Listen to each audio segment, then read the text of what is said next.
안녕하십니까. 일산백병원 정형외과 어깨지킴이 이재우입니다. 네, 안녕하십니까. 순천향대 부천병원 정형외과 어깨지킴이 박용복입니다. 견주관절이라고 할 때 주에 해당하는 팔꿈치 골절에 대해서 알아보려고 하는데요. 팔꿈치 골절로 병원에 오시는 분들이 많나요? 과거에도 많이 다쳐서 오시는 부위이긴 합니다만 요즘은 이제 활동적인 인구가 많이 늘어서요. 흔히는 자전거, 킥보드 같은 인구들이 많아지면서 어깨 팔꿈치 관절의 골절로 오시는 분들이 최근에는 젊은 분들 중에서 좀 많이 늘어나는 것 같습니다. 주관절 골절에도 여러 종류가 있다고 들었습니다. 골절 종류를 말씀해 주신다면요.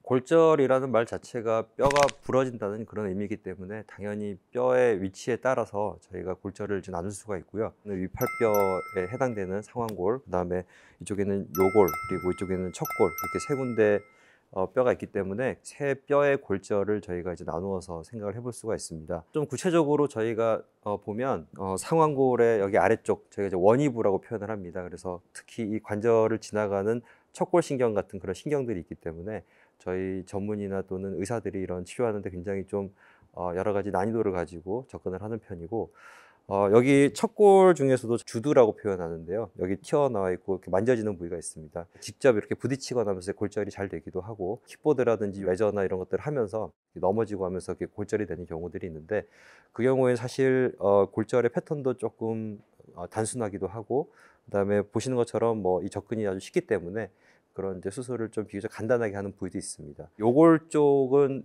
골절되는 경우가 보통 팔을 이렇게 쭉 펴면서 넘어지면서 짚으면서 골절이 되는데, 나중에 이 부분이 혈액 공급이 좀 좋지 않기 때문에 치료 방법에 대해서 또 많은 다양한 방법들이 있을 수가 있습니다.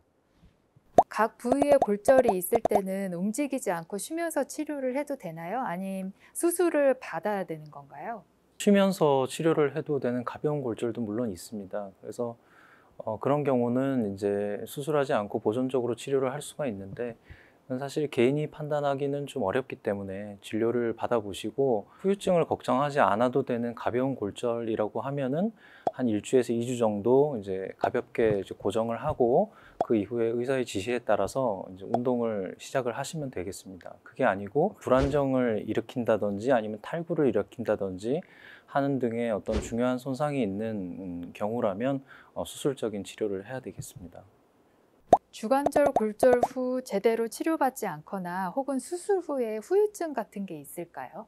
골절이나 탈구 같은 경우에 공통적으로 불리압이라고 해서 뼈가 붙지 않는 경우, 그다음에 뼈가 붙었지만 제대로 된 모양으로 붙지가 않아서 부정유압이라고 표현하는 그런 부분도 생길 수가 있고, 팔꿈치 관절에서 가장 특징적인 거는 수술이나 이런 치료 후에 팔꿈치가 굳는 것이 문제가 됩니다. 그래서 강직이라는 단어를 쓰는데요. 관절에 강직이 오는 경우가 많기 때문에 다른 부위보다 굉장히 그런 부분을 의사들이 많이 신경을 쓰고 치료를 하고 있습니다. 수술을 하든 또는 수술하지 않고 고정을 하던 적절한 시기에 시작을 해야 이 강직을 방지할 수가 있는데, 적절한 시기에 하지 못한다고 하면은 팔꿈치를 이렇게 구부리거나 완전히 펴는 거에 이제 제한이 영구적으로 남는 경우가 있어서, 식사를 하거나 머리를 감거나 세수를 하는 그런 활동이라든지 또는 팔꿈치를 완전히 펴가지고 생활하는 그런 부분들에 제한이 오게 되면 환자분들이 굉장히 불편해하게 됩니다. 그 다음에는 그 주변에 인대라든지 그런 이제 구조들이 이 관절의 안정성을 잡아주는데, 그런 것들을 좀 소홀히 하거나 손상을 잘 저희가 알지 못하고 치료하는 경우에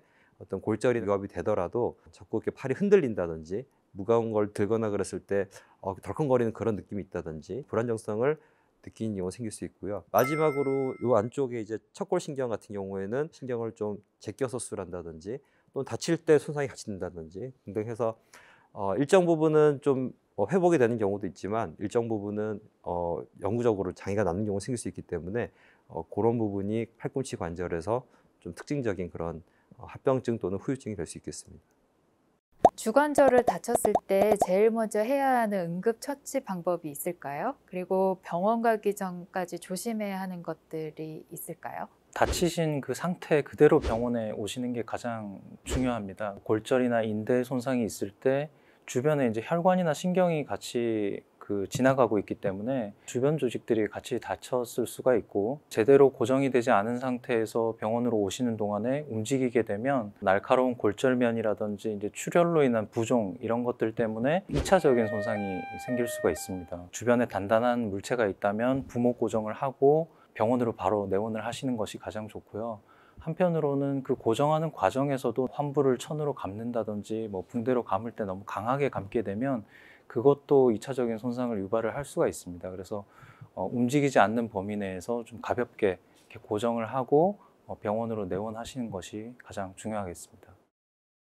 넘어지거나 부딪혔을 때 아픈 것 외에도 이런 현상이 있으면 주관절 골절을 의심해 봐야 한다. 이런 게 있을까요? 일반적인 타박상은 뭐 좀 멍이 들기도 하고 통증이 있기도 하지만 보통 뭐 며칠 내에 이렇게 다 좋아지고 하기 때문에 타박상이구나라고 생각하고 지나가는 경우도 있는데, 골절은 조금 다른 경향들이 있습니다. 뼈가 부러지게 되면 뼈에서 출혈이 생기기 때문에 일반적인 타박상과 달리 좀 수일 내에 또 멍으로 많이 내려온다든지, 두 번째는 그 통증이 며칠 내에 이렇게 좋아지는 게 아니라 아주 오랫동안 지속적으로 있다라는 그런 느낌이 있을 수가 있습니다. 그래서 대표적으로 그 요골의 경부, 이쪽 요골 쪽의 골절 같은 경우에 짚으면서 넘어지고 나서 뭐 일반적인 저희가 진료를 보고 엑스레이를 찍는 경우에도 굉장히 전이가 작거나 또는 뭐 골절의 패턴이 선처럼 보이는 경우에 큰 병원에 가서 CT를 찍거나 했을 때 그런 골절을 또 뒤늦게 발견하는 경우도 있고 해서, 통증과 붓기 이런 것들이 좀 타박상과 다르다라고 느끼면 그거에 대해서는 저희 진료를 보는 게 좋을 것 같습니다.